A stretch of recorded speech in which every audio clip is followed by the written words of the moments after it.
Good evening, everyone, and welcome to this week's episode of the Necromaniacs Horror Podcast. It's another fine Necro Thursday. How's it going, Mike?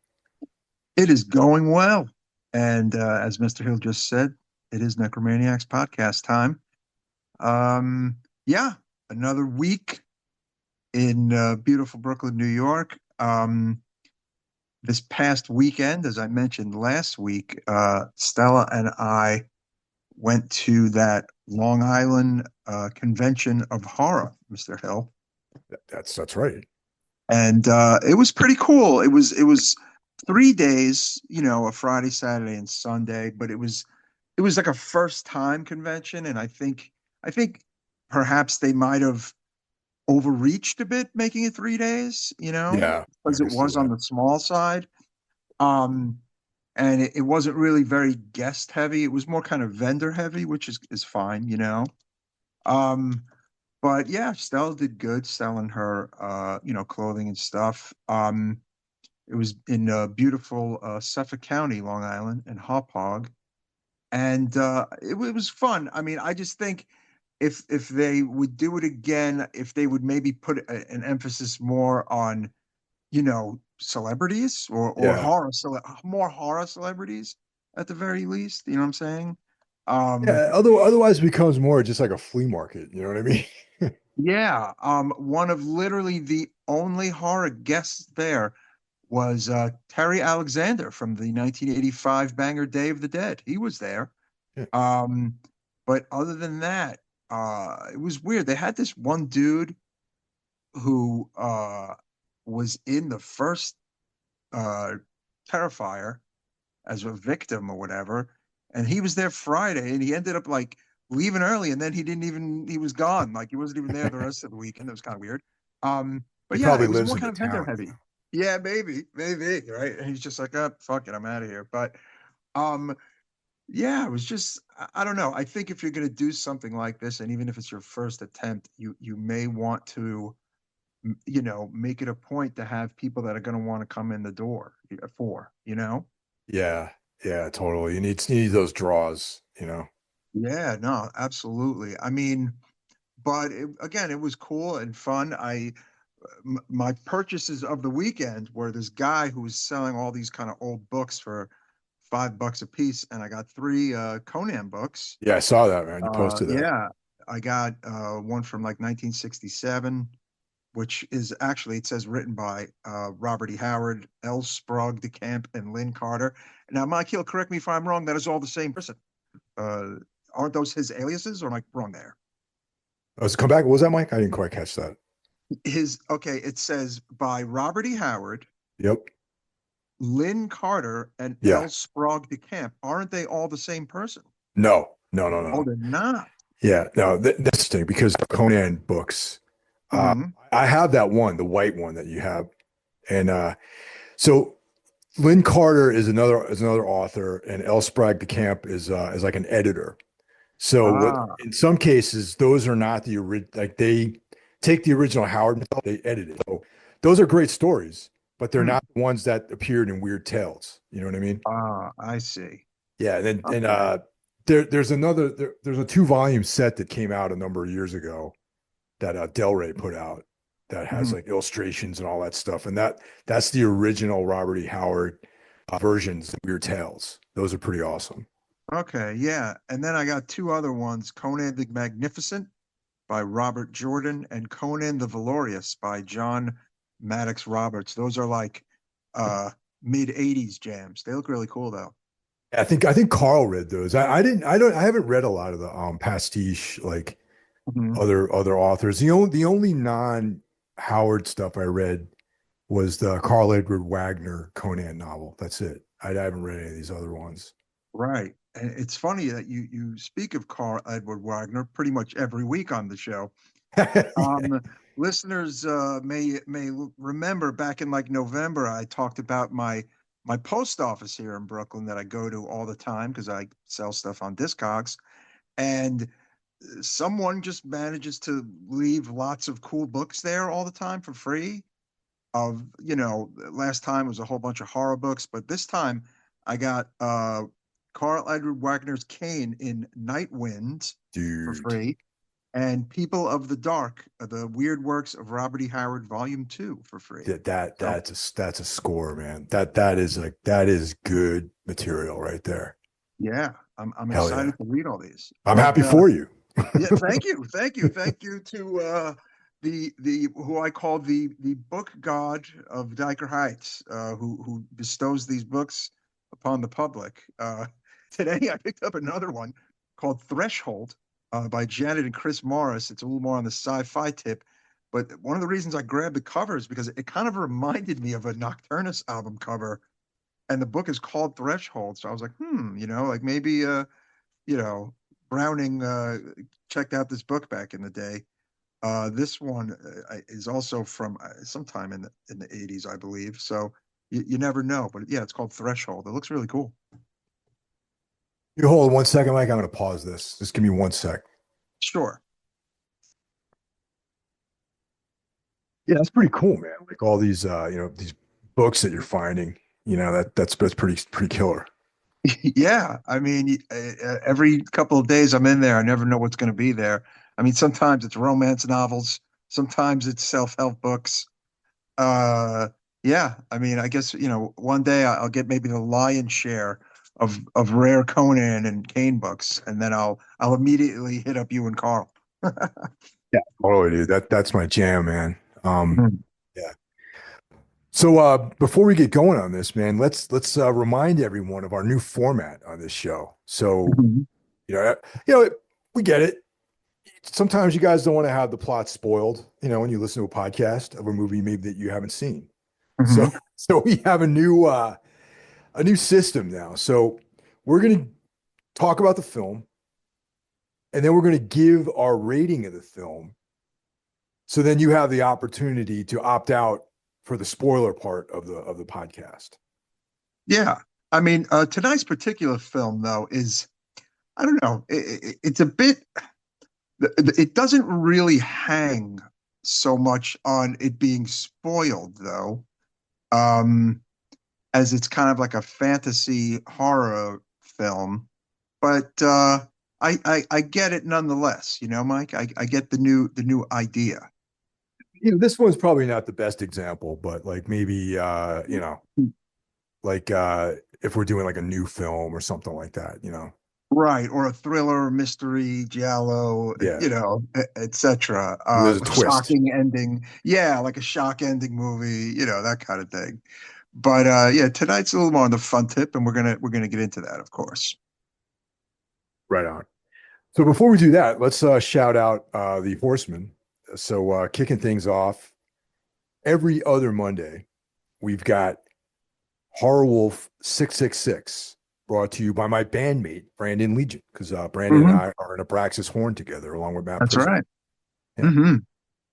Hmm. Coming to you Tuesday night, it is the greatest metal podcast in the land.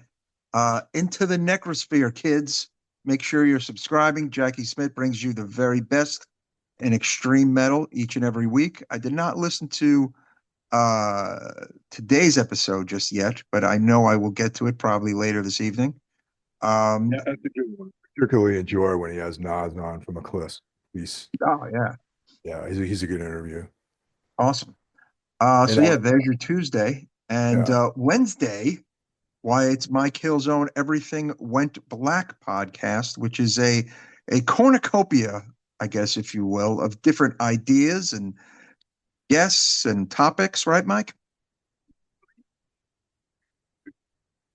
good interviews, but the focus anymore. It's kind of like conceptual discussion, like with a lot of returning guests. Like I have Carl Ikara on a lot, Ralph shows Mhm. up a lot, Rennie Yeah, comes on all the time. And I do have guests still, like but they're not all band related people. They're not all musicians. There's some people are artists, some people are filmmakers, some people are authors, some people are like Cliff from Better Than Food podcast is like a literary YouTube channel, like that kind of stuff. exactly. Yeah. Make sure you are subscribing to that. Uh, each and every Wednesday, Everything Went Black. On Thursday, It's Necro Maniacs Podcast. Why, I hope you're listening to it right now. Uh, yeah, Let's we've not been forget at it. Let's not forget Iblis manifestations on Wednesdays too. So That's right.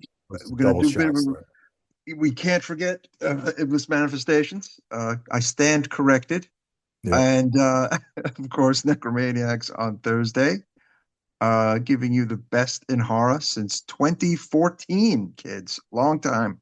dude, long time. Seems like yesterday. Seems Thursday like is also the first day of Soul Knox, brought to you by Carl Hikera, and that's for all things dark, esoteric, macabre, that sort of thing. And what's on Friday, Mike? Friday is Spitball Media with my very own brother John Draper and his co-hosts Shaheen and Beast Show Brian. Make sure you are subscribed to Spitball Media for the very best in overall entertainment. They do cover horror quite a bit, but they also cover comic movies, stuff on streamers, all the good stuff coming to you from Spitball Media. Saturday, you get a day off. But Sunday, Mike, why should they come back on Sunday? It's the Sinister Minister Carl Hikera returns for Soul Knox Day 2. And Carl and I, as Mike hinted at earlier, are deep in our Carl Edward Wagner exploration known as Darkness Weaves. And yeah, right now we're doing The Dark Crusade. It's the second novel in the Kane saga, and it's Mhm. a lot of fun, man. So we switch either between Everything Went Black and Soul Knox with the episodes because it's a collaboration between the two of us, and Let me that's ask it. this. Yeah, You know, yeah. I wanted to ask you a bit more, because Carl mentioned in our private chat about how out of print Carl Edward Wagner's stuff is. Is a lot of the stuff you're covering from your personal collections? Is there any new stuff someone could just buy, or limited new stuff? yeah, I mean, Valancourt put out In a Lonely Place, which is his one of his horror collections. And Mhm. that's got the bangers in it. It's got Styx, it's got, River of Night Dreaming, it's got like all of the weird fiction stuff that people want to hear about from Carl Edward Wagner. And the Kane stuff, totally out of print. No, it doesn't Mm, exist. Not in print wow. except for Kindle. It's on Hmm. Kindle. Okay. And there's some other material out there. Why Not You and I, which I have. Carl just picked up a copy of that, and we're going to be doing that after we finish with Kane. And that's just Cool. another short story collection. And then there's Wagner did a Conan novel. Mhm. Um, and yeah, so we're going to be doing, he did some Robert E. Howard pastiche pieces. Right. So we're going to be doing that as well. Like, so we're going to be doing Darkness Weeds for a couple of years. So that's good. How many Kane books are there? Is it like a shit ton, or is it? Well, there's only three novels, but he's got Hmm. a ton of short stories. So after we did In a Lonely Place, that collection, the horror collection, we just started going through all the different Kane short stories. And we Mm, finished those. And now we did the first novel, Bloodstone. We already finished that. And mm. now we're going through the novels and we're breaking it up like several chapters at a time so we can follow. There have been actually some listeners who are following along with the books. Like they found the books used and or they got them on Kindle and they're reading along with the episodes. So I'm taking a peek at my new Night Winds novel here, and I see the copyright is from 1978, and it is a Frazetta cover, which is really cool. It's a Yeah. beautiful cover, and it also is a Warner Books book. Now, I'm almost certain Warner Books no longer exists, so I can see why, this is pretty rare. And yeah, the copies for this go from anywhere between 40 and $50 on eBay. So definitely a nice little score for me today to get it for absolutely free. Yeah. You can find them for like $10. You know what I mean? Really? Yeah, yeah. Oh, well, that's People, I good. mean, if you go on eBay, yeah, you'll pay top dollar, but you never know. You can find people. I know some of the listeners have found them in random bookstores, used bookstores for like $6. So That's great. I mean, it's funny. I had this conversation with one of the sellers at the convention about paper and about how a lot of people are just really overvaluing books and zines and certain comics, and they'll sit there because someone thinks that, you know, a $20 book is worth $50 and a $5 comic is worth $25. And it's like, don't you want to move these, or do you just want to, lug them around and, look at them all day? It's like some people just don't really realize how to properly sell an item, I think. And I guess maybe eBay's a great example of that. Yeah, I mean, you could find stuff for a lot cheaper than it's on eBay. I mean, they are hard to come by though. And but the thing is, if you have Kindle, you can read all that Kane material on Kindle. It's like all the novels are on there and short stories are collected in these volumes and on Kindle. And the downside of that is they have horrible artwork. It's like Mm. like the worst artwork ever, especially knowing that Frazetta did those covers. You know what I mean? Yeah, the Rosetta covers are the winners for sure. But yeah, there you have it, folks. There are your horsemen of the podcasting apocalypse that you should be subscribed to. God damn it. Yeah. Uh, there's no calls this week, but if you guys want to get at us on the Necrophone, you can hit us at 908-913-0782, 908-913-0782. No callers this week. But Uh, have you checked anything out, man, that's worth checking out, Mike? I have not. It's funny though. Tonight's episode actually comes to us by way of Stella, who actually brought this movie up out of thin air the other day, and I was like, "Oh shit, we should cover that." Um, so I'm giving her proper accolades for tonight's episode, who planted the seed to cover tonight's film. But I guess her and I have just been watching a lot of these random British mystery stuff, which is actually a lot of fun. I mean, that's really more her jam. A lot of these kind of obscure 80s and 90s things, and that we just kind of watch together.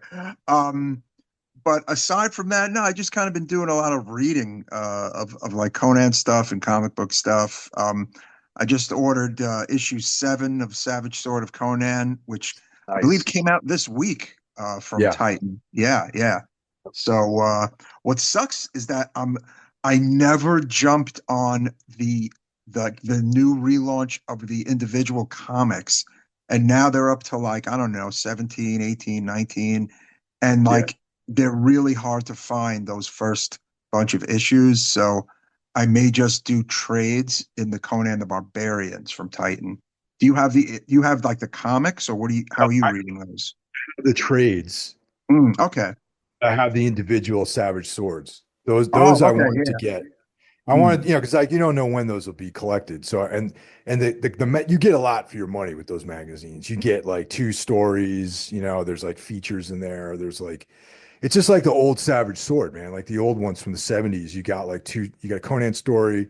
You might have like a Solomon Kane story in there or a Cull story, and then there'll be Yeah. like some essay about the Hyborian Age, or something like that, or Right. map. No. Mhm. Yeah. Yeah, So yeah. exactly. And the new Savage Sword is just like that. It's amazing. It's like anyone.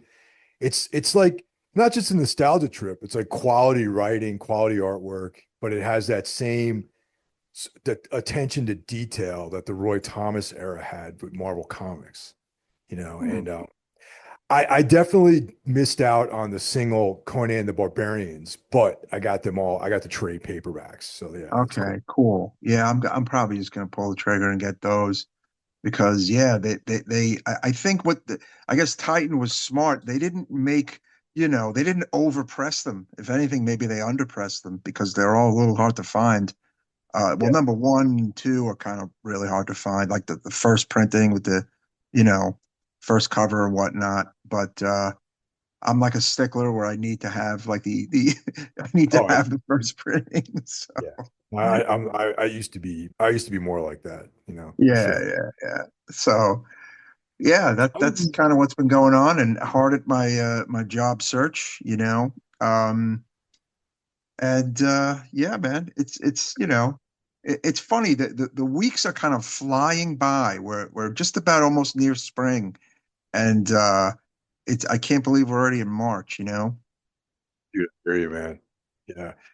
Real quick about Titan. They also are publishing novels too, man, like Conan novels. Oh, that's cool. Yeah, like I haven't bought any or checked any of them out yet, but Carl was telling me that they're pretty good. And yeah, real good, man. They're like holding the torch, man. You know, it's like between Titan and the Robert E. Howard Foundation, like all this sword and sorcery stuff and are staying in print. And the Howard Foundation, not only his sword and sorcery characters, but just all of his like rough tales. Like he's like, Howard used to write about boxing and westerns and all that sort of stuff. So he's got all that stuff's in print right now. That's great. I mean, yeah, it's just like I mentioned in the last episode, I'm just kind of in awe of like what happened in the wake of his death with his work and his characters and career. It's just kind of like amazing, and it's no wonder they've made movies about him, and well, obviously and Conan and etc. But there's been actual movies about his life as well. You catch any of the Oscars the other night? I did. We watched it. It's weird. I mean, the the only movie that I actually saw in its entirety was this, I mean, essentially a movie that wasn't even nominated. I saw Substance. Um, I really do want to see Anora though, which was filmed largely in my backyard here in South Brooklyn, and yeah, I definitely want to check that movie out. I bring this up because I feel like Demi Moore was robbed. Mm, yeah, I she was, was. yeah, and Nosferatu didn't get anything, even for like set design No. like that. Oh yeah, I'm sorry. I'll add Nosferatu to the list. Nosferatu and The Substance were the only, movies I actually saw that had any kind of, heat on them. But one thing of note about Honora, which stars the actress Mikey Madison. Mikey Madison was in the cast of a movie that we loved here at Necromaniacs podcast, Once Upon a Time in Hollywood. And if you're keeping score, pretty much everyone in that movie who was in the Manson gang is having a gangbusters career, Mike Hill. Um, if you look at the cast, like Sydney Sweeney, uh, what's that? The guy's name who played from Elvis.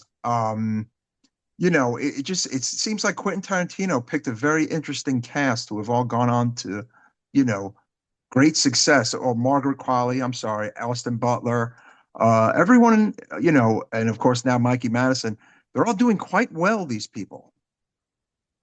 Yeah, it's interesting. I haven't seen Nora, but yeah, I just feel bad, man. I feel like Demi, I don't know, man. She got robbed, if you ask me. And Yeah, I it's mean, a she's been acting testament. for like 40 years. Yeah, I mean, more than Yeah, 40 years, and it's give her, just I give felt her, like, and it's just that bias against horror in the academy. I agree. I think the Academy doesn't care. Not only does the Academy not care about horror, which is true, it doesn't seem like they care about big movies anymore at all. Because if you really look at like what's taken home awards in the last couple of years, a lot of it is movies that no one has seen. Apparently, Honora takes the takes the award for smallest box office ever for an Academy Award winning film for Best Picture. So that's interesting. It's what's really interesting about that is it related to the Academy's bias towards genre movies in general and Hmm. horror films specifically. Um, there was Eli Roth. It was an interview with him where the Hmm. interviewer was like getting kind of fresh with him, like kind of denigrating the horror genre. And Hmm. Eli Roth said something to the effect of like, well, 20 years from now, everyone's going to remember Halloween and Texas Chainsaw Massacre, but no one's going to remember the bullshit like art movie that you're talking about or whatever. Oh, And it's 100%. yeah. So it's like, Absolutely. and you just like Nora had the smallest box office out of any film to win anything. And it's like, Yeah. I guarantee you the Substance is going to be more of an iconic film though than Nora. Yes. Um, the thing is, though, apparently there's like a scene in Nora that gives like a throwback to what do you call it? Vampiros Lesbos or something like that. Which also makes me want to see this movie. And I don't know, like the plot of it, again, it takes place in Brooklyn. It's got like a Russian mob angle. It's got she's, a prostitute. It sounds like a cool movie. Um, and I will see it once it hits like streaming, honestly. Apparently, yes, Soledad Miranda and Jess Franco are thanked in the credits of this movie, Mike Hill. So I want to see this movie. Intriguing. Yeah, exactly. I don't know Never even what heard the of it. tie is exactly, but there is some kind of moment in this movie that is a Jess Franco moment. So yeah. Right on. I had no idea. I didn't even know this movie existed until we watched the Academy Neither did a lot of people. Awards. So yeah, there you go. Mhm. I've been watching There's our wonderful Oscar take. I've been watching White Lotus, which little slow, man. I got to be honest. Yes. I almost made a post like episode three was just filler. Like, I don't know. It wasn't really, I mean, there was a little bit of meat on the bone episode three, but it was okay. There's so much that needs to happen and could happen that is obviously, I mean, I'm not going anywhere. I really want to know how this whole thing comes apart. Like I think like like the whole okay, the family angle. Um is it incest, or is it actually not incest at all, or is it really just going to be more about the dad's implosion with his job, or is it, then I'm reading some people saying that the wife is faking being on those pills and that she's not even really on them. I'm like, what? It's like, come on, like there's a lot to unpack, I think, with the family that hasn't really been explored. There's the three 40 something women angle, which is a pretty good, again, story there. Um, I don't know. Of the three seasons, I would probably definitely rank this as the third best so Yeah. far. But again, it's only just begun, so I mean, things could go totally crazy in the coming weeks. We only have 3 episodes left. I You believe cut there's out. only I believe there's only 6 episodes. Oh, there's only six. Okay, yeah, you'd cut out there for a second. Yeah. If there's only six, then wow, a lot needs to happen in the next 3 weeks. Yeah, dude. And like I like a nice slow burn, a nice slow movie, but this is a little too nothing. There's no progress, and they could be moving a little quicker though, even though I like slow films. Yeah, yeah, but still a really good show. Honestly, I enjoy the hell out of it. You know, and it's good to see like that. You know, what I will call modern day must see TV is still there. Like, you know what I'm saying? Like, I keep hearing about how fucking great Severance is, and I don't have Apple, and I really wish I did. But I'm not about to tack on a ninth streaming service right now. Um, I'll say this: as soon as I can, I will immediately start watching Severance because everyone I know is drooling over it. I've been watching it. I'm a little bit behind right now, Mhm. but yeah, it's good. Once at some point, if you ever do get Apple Plus, I would Mhm. just binge the 2 seasons together. Mm, definitely. Yeah. But yeah, I mean, you know, I have extra time, so it's like I'm trying to read, I'm trying to find a job, I'm trying to keep sane, and it's just been an interesting time, Mr. Hill. This week feature film, which is The Lair of the White Worm, based on Lair of the White Worm by Bram Stoker, a novella which I haven't read actually. Have you ever read No, that? no, never read it, and I actually kind of forgot that this was a Bram Stoker property, so to speak. Yeah. I written and well, not written, screenplay written and directed by Ken Russell, who brought us Altered States, Gothic, and The Devils. Yes, we covered The Devils way back, maybe like a year or Yeah, so ago. yeah, not too long Amazing ago. film. Yeah. Yeah, yeah. Amazing film. I would like to cover Gothic in the wake of tonight's episode. Um, I would say of all his movies, this is the outlier film of Ken Russell's group of films. Would you agree? It was like the trippiness that you'll find in all of his other films is definitely alive in this movie. Yeah. But this one, I mean, it's like horror comedy though. I mean, there's none of the I mean, comedy and the Devils and Gothic are definitely don't go hand in hand. As far as like, and this definitely has some some comedic elements to it. Mhm. Now, one other very important item here is last week we mentioned that we thought Heretic was the only horror film that Hugh Grant was in, but Mhm. much to our embarrassment, Lair, he was also in Lair of the White Worm. That's right. Yeah, he's got a starring role here. Exactly. Yeah, It's we will take the L on that. That's our fault, folks. We yeah. can't be right all the time. I gotta say, it was really trippy to see like just how young he looked in this movie. Like a lot of Americans kind of remember his beginnings with that, four weddings and a funeral, but this is like 6 years, 5 years before that. Like he looks like a kid in this movie Yeah. practically.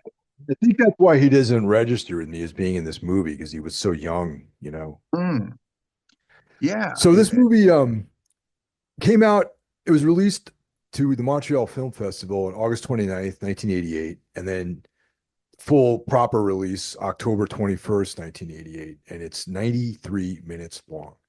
So yeah, this yeah, it's an oldie we got here. It's yes. based on the English folk tale, the Lambton Worm. So yeah, there you go. I remember I was a sophomore in high school when this movie came out, and I remember seeing the ads for it, and I kind of remember the trailer on television. Um, if this was an October '88 release, it battled it out with Halloween 4, which my friends and I all went to see instead of Lair of the White Worm. I'll tell you that. Yeah, I definitely did not see this in the movie theater. This is a VHS film, Hmm. really. And and I think that when I saw it back then when I was younger, it didn't really register with me that well. Like I don't remember it being that into this film, Hmm. but I think it's aged well for me personally. Um, Yeah, I would yeah, tend to agree. I definitely saw it in VHS, probably in two forms. Once, maybe in like 89, 90, and then at some point again later in the 90s, and then this week, basically for the episode. Um, and it's so much of it I did not remember. I'll be honest. It was almost like a first viewing for me. Um, yeah, I mean, the movie had a budget of $2 million and the box office was only 1.2 million. I remember that it was a bomb, and I remember some of the, bad reviews for it back then. But over the years, I've read all of these more favorable reviews of it, and of course, it has gone on to become a bit of a cult movie and a movie looked upon way more fondly. yeah, it's I'm a Ken Russell fan, but I would not start with this film if you have not seen any of Ken Russell's movies. Like this is definitely not one of his top films. I would start with either Altered States or The Devils or Gothic or one of those movies. Yeah, yeah. The other thing about this movie is, like we said, it's 1988 movie. It's got a 70s aesthetic to it, though. Would you agree? Well, that's interesting you brought that up because this very much is a folk horror film, Hmm. and Yes. and it has that same vibe as those films from the 70s that were those British folk horror films. Yeah, totally, totally. And look, horror effects in 1988, you could say were trash. But Yeah. yes and no, because in 1987 you have Hellraiser, and Hellraiser looked fucking great. You know what I'm saying? I don't know off the top of my head what the budget for Hellraiser was, but it's just this movie is an example, Mike, of the real mixed bag of like post 1985, 86 horror. Like the tail end of the 80s for horror was very poor. Okay. You have Hellraiser in 87, which to me is probably eh, like one of the absolute best things of the second half of the 80s for horror, right? And you Yeah. had so much bad shit. I mean, look, I mentioned Halloween 4, which did well at the box office, and of course you remember it finally. But we watched it now, we reviewed it, and we landed on it's actually not very good at all. Um, they even fucked up poor Michael Myers' mask in that fucking movie. So this movie has, like I said, a 70s, almost 60s effects aesthetic to it, which is kind of charming now in 2025, and it's also makes you chuckle a little bit. But I'm just trying to remember what I would have thought of it in 1988 though, Mike. Yeah, I think I was on that same page with you because, like, Hellraiser is one of my all-time favorite movies, and Hellbound Heart Mhm. is my favorite Clive Barker piece. Yeah. Uh, so that to me is the gold standard of 80s horror is Hellraiser. So yeah, this falls way short of that. And I think that's one of the reasons why, like back in the day, I was like not too impressed with this movie. You know what I mean? Yeah, like even for 88, the effects aren't even good. Like even if you hold it up against that standard, like, but I'm almost wondering if was that the was that intentional? I don't know because again, the year before he does the movie Gothic. Gothic is like it's like a horror drama. It's way more kind of serious. It's there's effects in Gothic, but it's not as effects heavy as this. Like some of the effects in this almost remind you of like the those 60s, Jason and the Argonauts, Sinbad kind of style effects, right? Since you opened the door on the discussion of the comedy elements of it too, is like the humor is Mhm. like that's kind of not really Ken Russell's trip either. Hmm. Like he's Exactly. not a very funny guy. Like his other films, like The Devils is not funny. No. It's like Altered States is not funny, and Gothic is almost more drama than horror, really. Yeah, interesting note. This movie was part of a three-picture deal that Ken Russell had with Vestron Pictures. 80s kids will remember, of course, Oh yeah. all the wonderful Vestron movies we watched on our VCRs. Following the success of Gothic, so this was the next movie in line, and then the third one was uh, the Rainbow, which was eventually filmed in 1989. So it was kind of a three-picture deal here, this movie, with this one being the second one. Oh, fun fact too is that Russell also wrote a Dracula script, but Mhm. that was never filmed. Correct. Yeah. That would have been really cool, actually. Um, Oddly enough, folks, that third movie that was part of the deal, The Rainbow, is a drama. It's not horror. It's not clunky, whatever. It's a drama that came out in May of '89. And I've actually never seen that movie. I've heard of that movie, but Amanda Donahue, who is in this film, is in that film as well. So that's interesting. And David Hemmings from Dario's Deep Red is in that film. So maybe I will check that out. Yeah. Yeah, let's go through the cast real quick.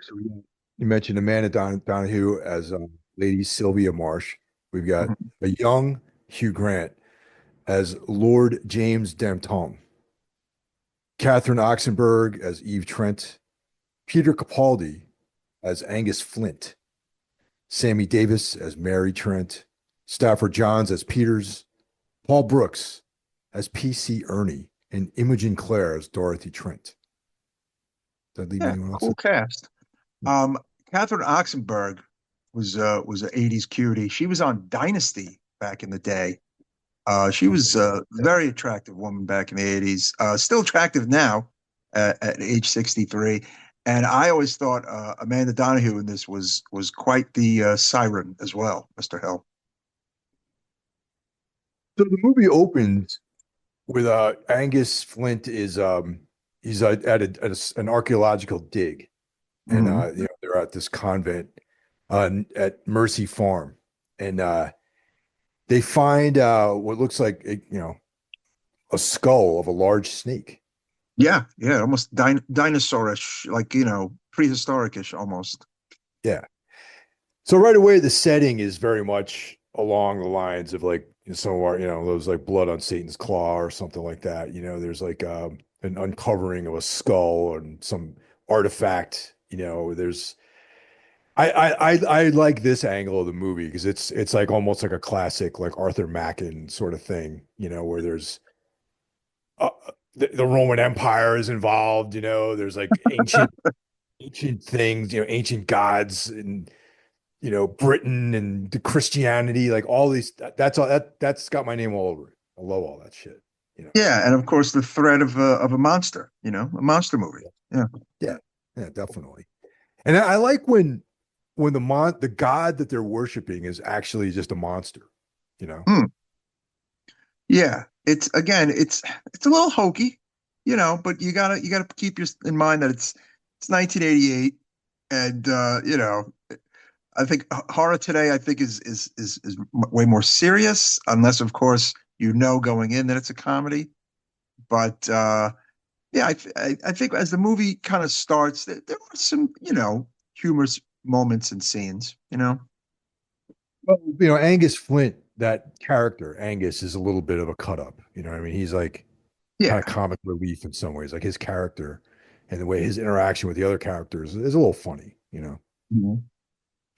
And then they also they mentioned the term worm Mhm. is not what we would consider like an earthworm. There are several other variations in different languages about worm, WURM, WYRM, meaning a Mhm. snake or even a dragon. Yeah, I caught in on that. Like they don't mean like some little like eh, they mean some well what could be and it is a very large creature. Yeah, I'm just going to call a parallel to that. There's the Robert E. Howard story, Valley of the Worm, which has Mhm. to do with an ancient Britain hero dispatching a worm, or I should say a giant, like a dragon. So this, that's very much connected to that. Yes, indeed. Yeah. So a lot of this film has to do with this excavation and finding this the skull and Mhm. this mythical like snake-like creature. And so the guy who's actually the lord of this manor is James Dampton, Mhm. which is played by Stampton. Hugh Mhm. Grant. Yeah. Yes.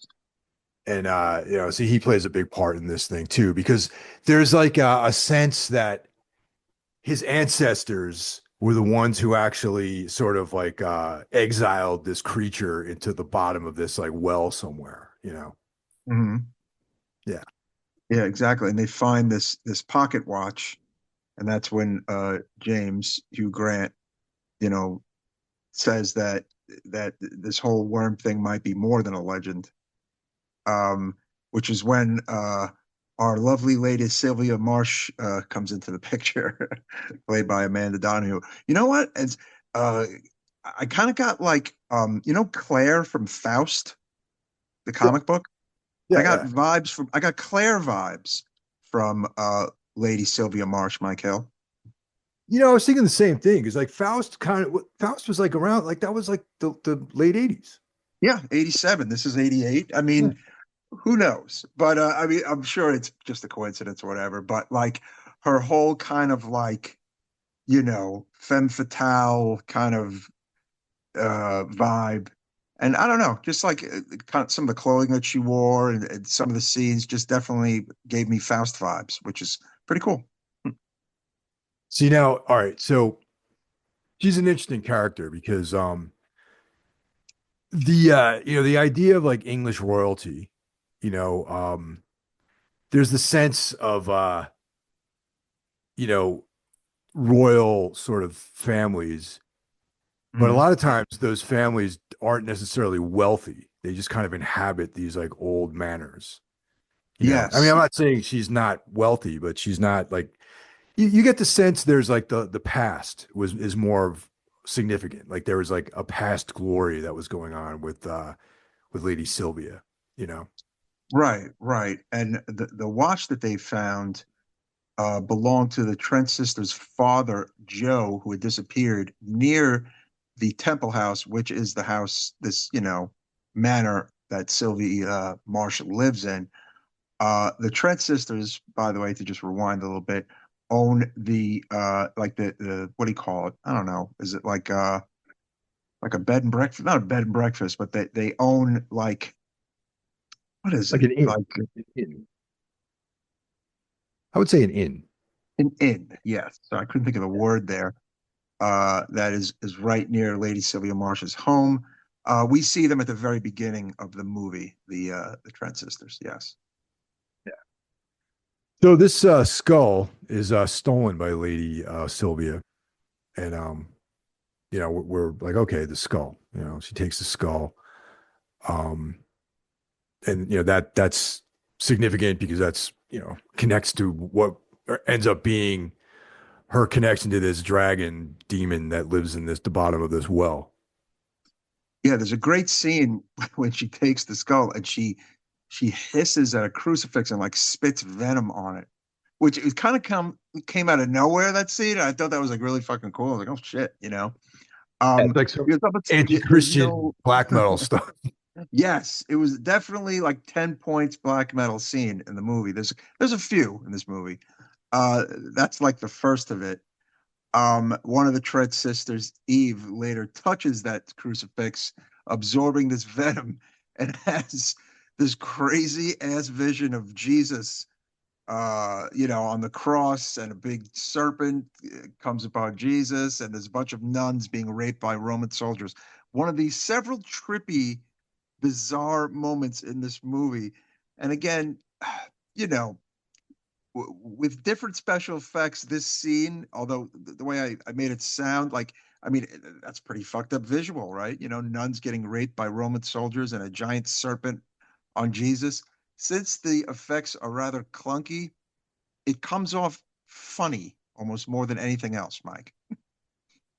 Funny, but also just kind of odd and disturbing and dreamlike too. You know what I mean? It's Yeah, no, it's disturbing, but it's not. yeah. It's I don't know. It probably was way more shocking when I was a sophomore in high school, is what I'm getting at. But that the scene though kind of like tells a lot about the sort of vibe that's going on. Because like the Romans were the ones who brought Christianity to England, Mhm, so there's like the serpent, there's Jesus Christ on a cross, and there's these mhm, nuns mhm, who end up getting ravaged by these Roman centurions, mhm. and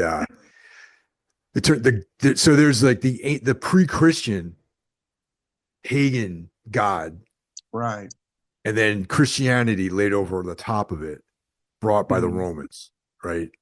So it's really interesting. It turns out that the snake god is Dianon, and Lady Sylvia is a priestess mhm. to Dianon. All right, so Right. so she's like older than she looks, let's say. Yes. She's, evil femme fatale snake woman. Literally a snake woman, yeah. Snake worm, vampire, almost like vampire. It's like it's got a whole thing going on, it's fun. The movie Yeah. is fun, actually. Lady Sylvia picks up a hitchhiker, and she paralyzes him with snake venom and kills him in like a hot tub. And then Hugh Grant's character James comes to visit the Temple House right around that time. She invites him in, and she tells him that she's like afraid of snakes after he talks to her about the worm legend. And of course, doesn't she kind of seduce him around this time, and he kind of spends the night there? Yeah. There's some sexy stuff here. Yeah. Um, and it turns out that, Eve is like, so the whole like motivation of this is they Mm. have to sacrifice a virgin to Dianon. Right. And and of course in modern ages, virgins aren't easy to come by like they once were. That's right. Hmm. It's kind of hard to find a virgin these days. So Hmm. Trent, Yep. vir- virgin, one of the few in town, probably. Probably, yes. In 1988, yes, in England. Well, the a rural England, I guess. Yeah, yeah. So there, she's being primed up to be the sacrifice to the snake god Diane. Mhm. Oh, you know what's funny? The police officer, Ernie, in this movie, played by actor Paul Brook. Stella and I were watching, I guess, the Midsummer Murders, which is like this long-running British, mystery show, and he actually was in the episode that we watched. And I was like, oh, I recognize that guy right away. He has like this, one of his eyes is kind of weird, and he's the cop in this who also gets eventually turned into one of the snake worm vampire people. Yeah, 'cause what happens? They get, is he bites these guys, and then they become, sort of these disciples, you know, almost like the voodoo zombies, kind of in a way. Yeah, like her minions, right? Yeah. After she kind of bites them, and they kind of come under her spell. And as Mike said, she's all doing this to summon Dianon, and she needs the Virgin. It's again, it has a very kind of, although like you said, a cult folk kind of horror. It also has again a very big throwback 60s, 70s horror vibe to it. Even like, at the heart of the plot, right? What do you think? Yeah, definitely. Yeah, I mean, I got to be honest. Like, if they played this a little bit less comedy, I would have liked it more. I mean, I still think it's a good movie, but like, there's a lot of stuff in here that I think is really cool, and it just, there's a really cool like hallucinogenic scenes and all that with, you know, they come out of nowhere too. Yeah, exactly. Those moments in the movie are fun. Uh, and then of course, Lady Sylvia paints herself blue. In the movie, she kind of looked like Mystique from X-Men. No?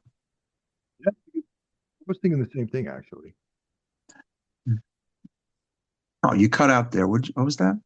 Yeah, I was thinking the same thing. She Oh, you definitely are. had, Yeah, yeah, exactly. yeah, I had a funny feeling. That's exactly what you said. yeah. You know, there's like mild nudity. I mean, there's not, I mean, mild sex scenes. I mean, most of the nudity is Amanda Donahue, of course, as Lady Sylvia, and then we have Catherine Oxenberg, who's kind of tied up, and she's kind of like in her broad panties, awaiting the summoning of this, creature dying in. And again, I feel like as they were making it, maybe they wanted it to be serious, but as it really unfolds, it's just, I don't know, it's kind of hokey, is the word I would use. Yeah, it could have, had like I said, it was if they played it more folk horror slash Lovecraft, I would have it would have been a home run for me. You know what I mean? But it got, it's a little tongue in cheek, a little, you know, I don't know, A little silly. a little silly. I was having fun watching it, but I was a little bored at times, I mean, Yeah.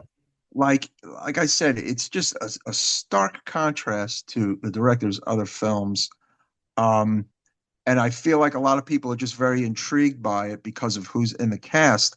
What we didn't mention is the Angus Flint character is played by British actor Peter Capaldi, who uh, I believe went on to Doctor Who. Yes, exactly. He was Doctor Who from 2005 to 2012, I believe. Well, he was on Doctor Who. He played Malcolm Tucker. Hold on a second. No, I'm sorry. He had the lead role in Doctor Who. Uh, wow, yeah, I knew he looked really familiar. I thought, right? I'm not that well versed in Doctor Who. There's been Hmm. so many different Doctor Who's and hundreds of episodes. And I was never the biggest Doctor Who fan, so I don't know. I do not know much of the Doctor Who lore. Me neither. That's a series that has eluded me. Um, but obviously huge. I mean, it's they have their own conventions to themselves Yeah. at this point, right? Um, but yeah, it's one of those things where you get to watch people early in their career. Yeah, so there's the final confrontation where they save Eve from being sacrificed to Dianon. Mhm. Um, Now there's an interesting scene with Hugh Grant's character James Danton where Mhm. he's wielding a sword and there's dispatching some of Lady Sylvia's minions. Yeah, And that was cool. yeah, I thought that was cool. There's some sword play, and but once again, like that angle, like I mean, I want to read the book definitely. Mhm. Like there's I looked online and there was like there's two novellas that come together, and this is one of them, Mhm. Bram Stoker, and I'm definitely going to read it because I'm interested to see like there's that trope in a lot of these stories, these sort of folksy fiction type stuff where Mhm. there's the ancient elder in the family, like some ancestor of his probably had something to do with like, you know, dispatching Dianon and his minions back in ancient times, like the pre-Christian era, Mhm. and that's where that sword comes in. And that's why, James is able to wield the sword and all that sort of stuff. Like I would bet you that that's part of the storyline that just got kind of like left out of the film. I think so, and I will say there's a moment where he's kind of cutting people in half, where the special effects are pretty good. Yeah. I'll say for 1988, so it's not all terrible, you know. No, Again, no tension at all, though. No tension. no, no. I mean, again, I think this movie is more just for fun, kind of. You want to spend 90 minutes or whatever, not thinking too much, just kind of being like, wow, horror 1988 was pretty rough, Yeah. Yeah. that again, maybe not the best usage of your time, but definitely not the worst usage of your time. And, yeah. So ultimately, they save Eve from the pit, and Mhm. Lady Sylvia gets dispatched into the depths along with Dianon, the snake god. Yes. She gets basically you know, cast it into his mouth, and they, kill them both. Um, I mean, the very ending is kind of cool though, right? Like the very end of the movie, where it's Okay. it's Hugh Grant and you know, Angus Flint. Yeah. Yeah. So, are we going to talk about the Venom part? Yeah, yeah. Yeah. Okay. So, all right. So we're going to forego our original claim on this thing about spoilers because Well, there no, really we aren't. could say it. No, we could say we'll say, okay, this is the end of the movie. Like this is the final scene. So if you're not on the edge of your seats for this one, we're going to go ahead and tell you the end of this film. Wouldn't even say this is a spoiler. This is just something that Yeah, happened. There's no spoilers in this movie really because you kind of see what's happening yeah. from the get go. Hmm. Um, yeah. So Angus was bitten. It was initially it was he was told that there was they gave him an anti venom, right? And it Hmm. turns out that it's not. It's actually not the anti venom. It's what the hell is it? It's like it's some other kind of like drug or whatever. It's Yeah, like yeah. Like it is not what he needed. No, yeah, no, it's not a serum. It's an arthritis no. medication. That's what it is. I Right, it's wrote. arthritis medication, not the serum. Exactly. Yeah. So, he's horrified. His fate is like the other people who become just a denizen of Lady Sylvia. But what's to happen with him? Because she's gone. Mm. So there's a scene of him looking in the mirror, and then later on, um, James invites him over for lunch, and then you see Angus in the car smiling Mm. sinisterly before revealing the wound on his leg where he was Yeah. bitten. So it's like, who knows? Now, what the hell do you think? Like, what is that? I mean, I got to be honest with you, Mike. I don't know what that means. It's Well, wait. like, To me, it meant that the curse is not fully lifted. and that he's a snake, lizard, vampire person, worm person, and that he could pass it on to Hugh Grant, and that the story is not over. However, the film is over, and the you know it just kind of it's just like, oh shit, oh, okay, so there could be more, but the movie was a bomb, and there isn't going to be any more. That's kind of how I took it.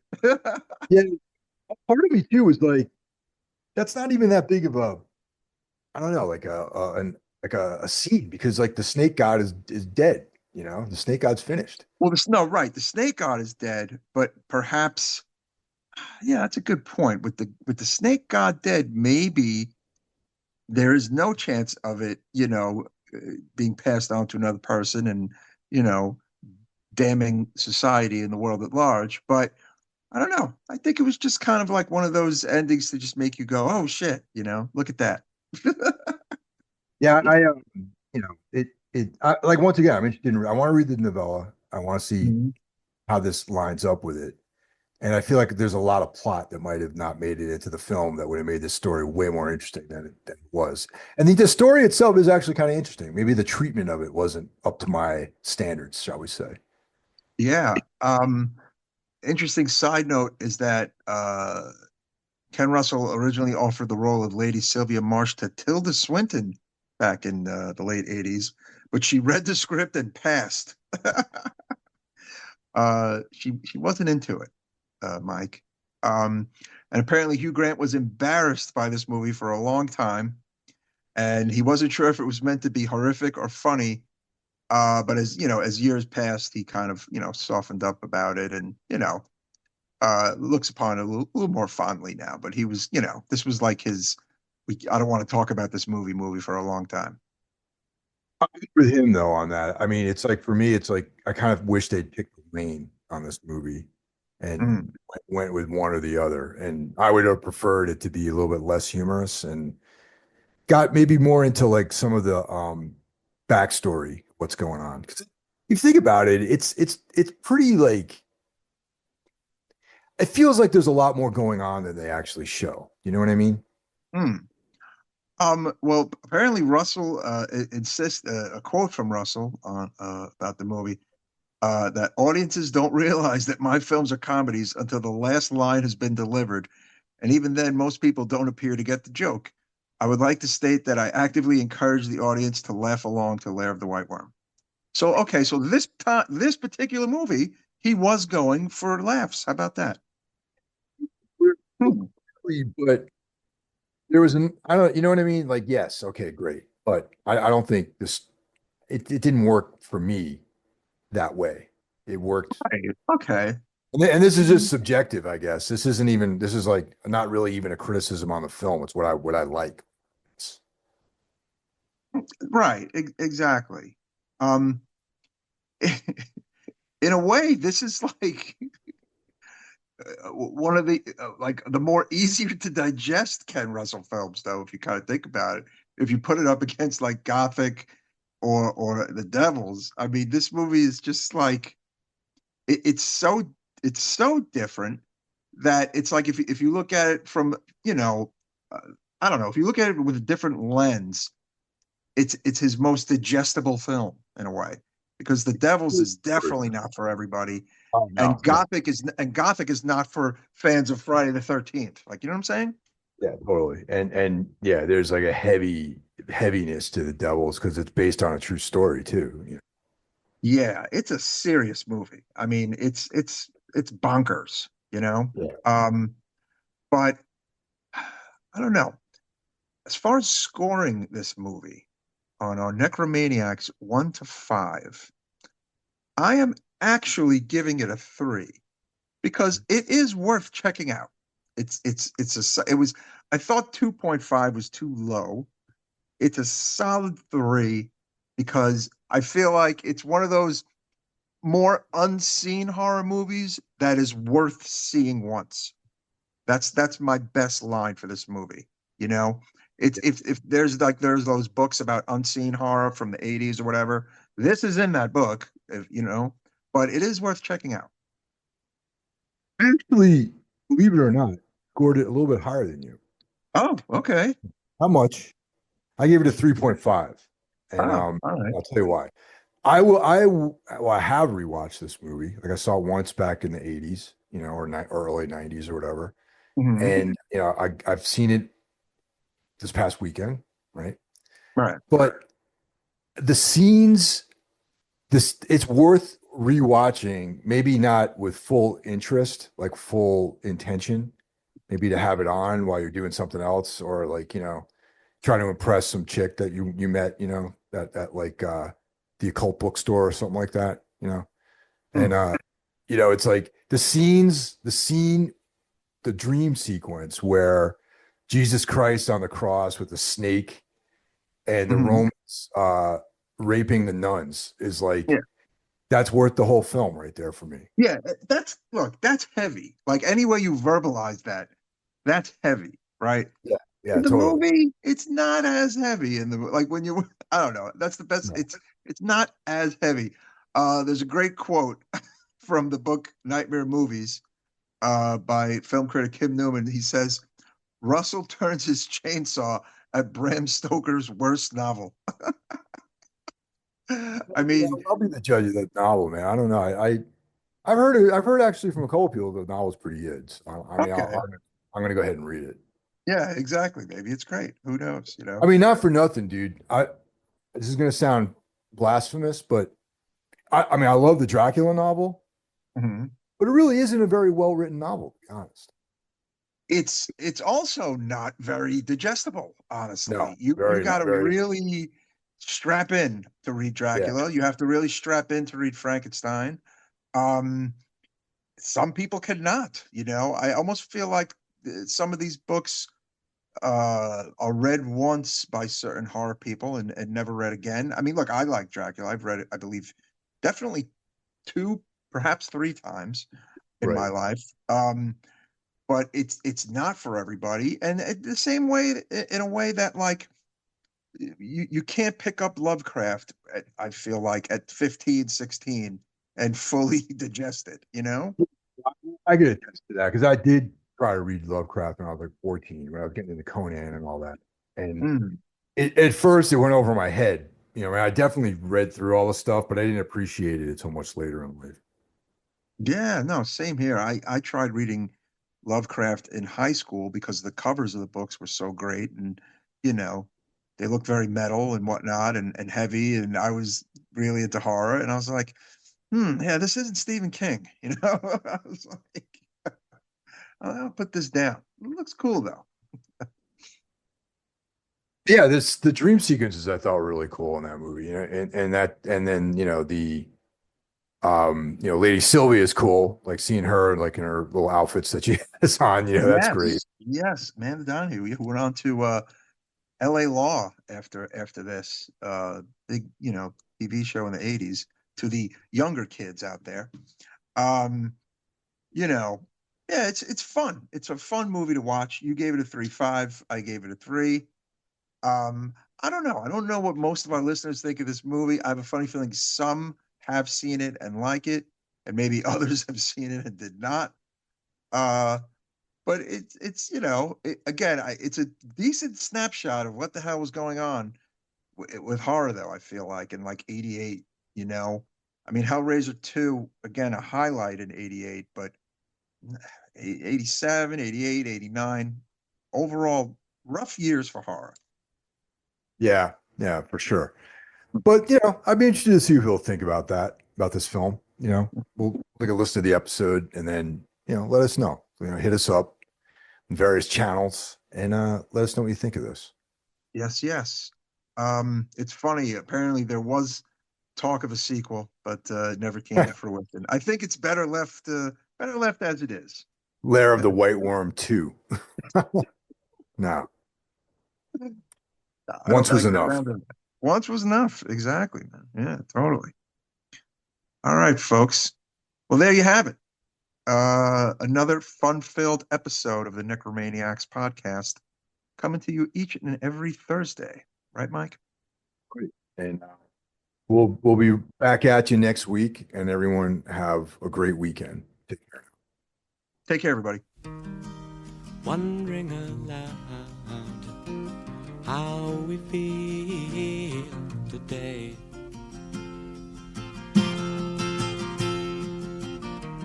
Last night sipped the sunset, my hand in her hair.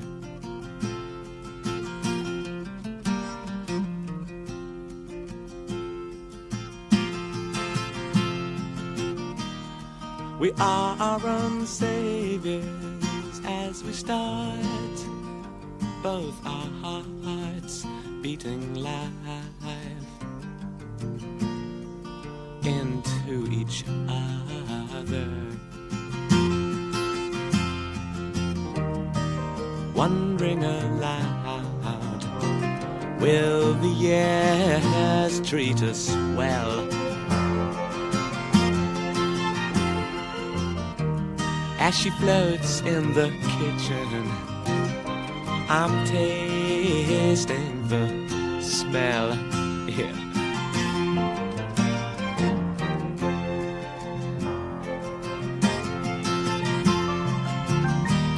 Of toast as the butter runs, then she comes, spilling crumbs on the bed. And I shake my head, and it's only the giving that makes you what you are.